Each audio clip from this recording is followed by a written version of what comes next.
Nossa entrevista ao vivo de hoje é sobre o Dia Internacional da Mulher, com uma mulher que também é exemplo na nossa sociedade. Eu estou falando de Catarina Machado Azeredo, a primeira vice-reitora da história da UFO enquanto Universidade Federal, desde a federalização em 1978. Seja muito bem-vinda aqui no Informativo, Catarina. Obrigada, Matheus. Boa noite.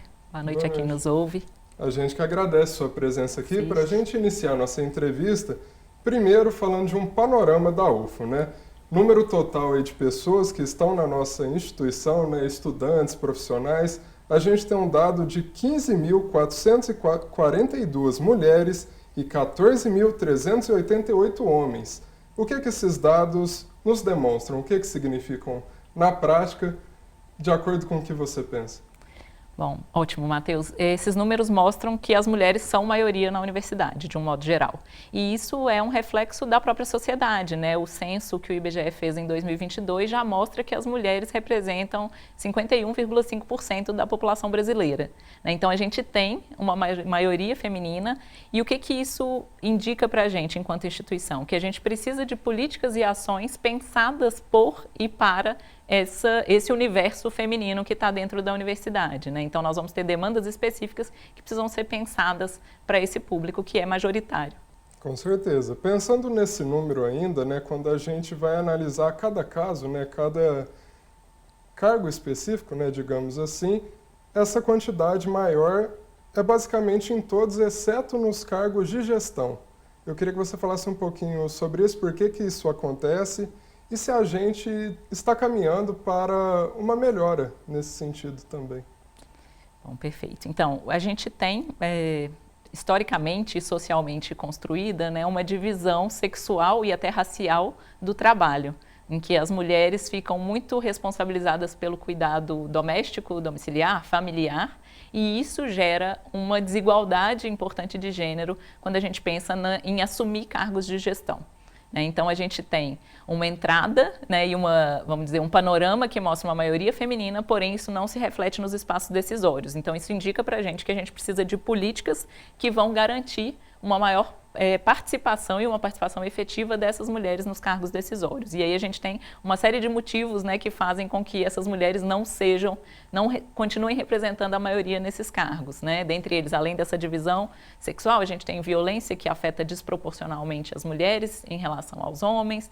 A gente precisa ter políticas de incentivo e apoio para que as mulheres realmente ocupem esses espaços, né, já que elas vão ter uma sobrecarga familiar maior do que os homens. Então, assumir um cargo de liderança significa ter mais uma sobrecarga. E, além disso, a gente precisa ter políticas de enfrentamento a assédios e violências que também impedem que as mulheres se candidatem e ocupem esses espaços. Certamente. Só para a gente exemplificar, né, à frente das 135 coordenações de curso, por exemplo, há 39% de mulheres, 61% de homens. Dos 66 cargos de direção, em unidades acadêmicas, 1/3 é ocupado por mulheres. E também na história da UFO, né, ao todo a gente teve 16 pró-reitoras em sua história. E agora falando de vice-reitora, né, você é a primeira da UFO, né, enquanto Universidade Federal. É importante também a gente fazer um adendo, né, relembrar um pouquinho a história. A professora Hilar Garotti, né, ocupou o cargo de 1971 a 1975, quando a UFO ainda era a Universidade de Uberlândia. Então, já relembrando essa história, agora falando de presente, qual que é esse sentimento, né, de ser a primeira vice-reitora da UFO enquanto Universidade Federal? Bom, traz um sentimento e um peso de muita responsabilidade, né, estar nesse espaço. E, ao mesmo tempo, é muito gratificante, porque eu sei que estar nesse lugar pode e já está, né, inspirando meninas e mulheres.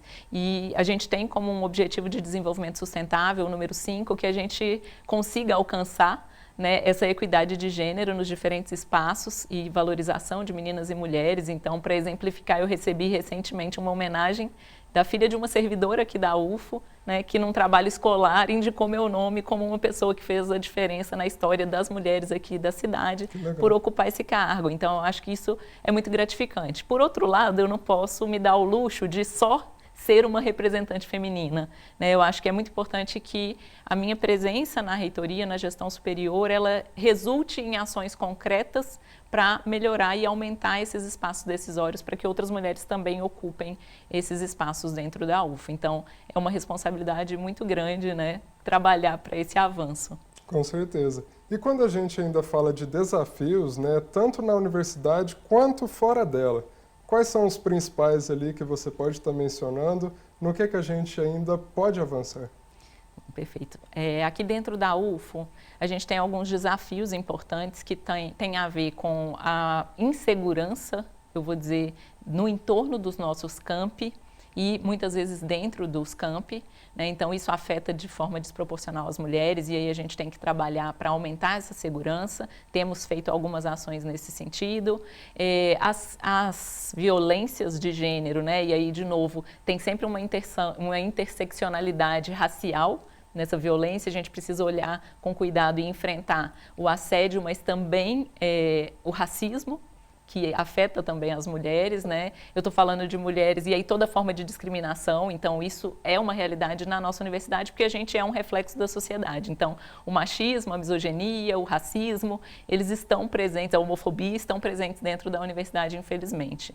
Então, essa é uma outra questão. E eu acho que a terceira questão, que é um desafio de dentro e também de fora da universidade, que é a questão da parentalidade, né? Então, a maternidade, ela gera uma sobrecarga muito maior para as mulheres, para as nossas servidoras e estudantes, né, de um modo geral, como também acontece na sociedade. E aí a gente precisa ter políticas que permitam, né, que essas mulheres tenham um incentivo a mais, pensando nas estudantes de graduação, né, para que possam permanecer na universidade, concluir seus estudos, para as nossas servidoras que são pesquisadoras, que elas não tenham dificuldade de se manter na pesquisa, então a gente precisa de incentivos específicos nesse sentido, né, e também espaços de ambiência que acolham as mulheres, né, não só as mulheres, as mães, os pais, mas as famílias dentro da universidade. Fora, de novo, né, como eu comentei, essa divisão sexual e racial do trabalho que coloca as mulheres como as responsáveis pelo cuidado familiar. Então, a mulher ela é responsável não só pelo cuidado do filho, mas ela também é responsável pelo cuidado do marido, pelo cuidado dos pais, pelo cuidado dos sogros, e isso gera uma sobrecarga. Então, se a gente conseguir enfrentar, né, enquanto sociedade, esses estereótipos de gênero que colocam sobre a mulher essa responsabilidade e retirar isso, transformar isso numa responsabilidade de fato da família como um todo, isso também terá impacto positivo para que as mulheres consigam alcançar o seu potencial. Pois é. Catarina, a gente já está chegando ao final da nossa entrevista. Antes da gente encerrar, pensando nesse contexto da UFO, né, que você muito bem apresentou, qual que é o papel da nova gestão nesse sentido, né? O que é possível fazer aí nos próximos anos? E também falando de fora da UFO, como a UFO pode ser exemplo, né, para a nossa sociedade, qual mensagem que você deixa nessa mensagem, né, de Dia Internacional da Mulher celebrado amanhã? Perfeito. Então, da gestão, né, eu acho que o que a nossa comunidade pode esperar é um compromisso muito grande com a equidade de gênero. Então, fortalecimento, a gente já tem uma política de valorização e proteção das mulheres desde 2021, né, e a CP Mulheres, que é essa comissão permanente de acompanhamento dessa política. Então, a comunidade pode esperar muita seriedade, apoio a essa política e à CP Mulheres, à CP Diversa também, ações desenvolvidas e pensadas por todas as pró-reitorias, pensadas na equidade de gênero, né? O papel da UFO, para Uberlândia região, né, a gente tem os campi também de Monte Carmelo, Ituiutaba e Patos de Minas, então isso de certa forma impacta toda a região. A gente tem diversos projetos de extensão, majoritariamente inclusive coordenados por mulheres servidoras, né, sejam docentes ou técnicas, que são pensadas em projetos para geração de renda das mulheres, para ensino, né, e formação, para que essas mulheres tenham acesso à universidade, de combate e enfrentamento à violência e assédio, né, sexual. A gente tem programas, inclusive projetos desenvolvidos dentro do nosso hospital de clínicas que são de acolhimento e de enfrentamento a todas as formas de violência que afetam as mulheres. Então, isso são ações que impactam a comunidade externa, mas que são desenvolvidas pela UFO, né? E internamente, como eu falei, eu acho que são essas políticas que a gente vai tentar fortalecer a participação feminina nos diferentes espaços. Excelente, Catarina. Muito obrigado pela sua participação aqui no Informativo. Ok, obrigada. Boa noite. Seja sempre muito bem-vinda.